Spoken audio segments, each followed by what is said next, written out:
এই ছবিটা আমাদের বাড়ির সবথেকে ছোট বাচ্চা সে এঁকেছে। তো ছবিটা দেখে আমরা কি বুঝতে পারছি সেটা আমি একটু বলছি।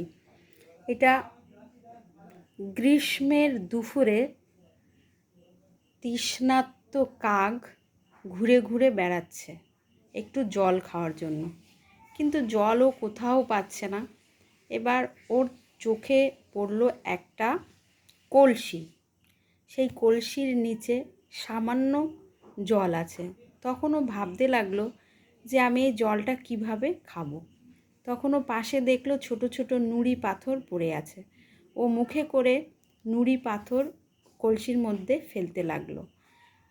ফেলতে ফেলতে যখন নুড়ি পাথর বেশি পরিমাণে ওর মধ্যে গেল, তখন ওই জলটা উপরের দিকে উঠে আসলো। তখন সে মনের আনন্দে তার তৃষ্ণাটা মিটিয়ে নিল।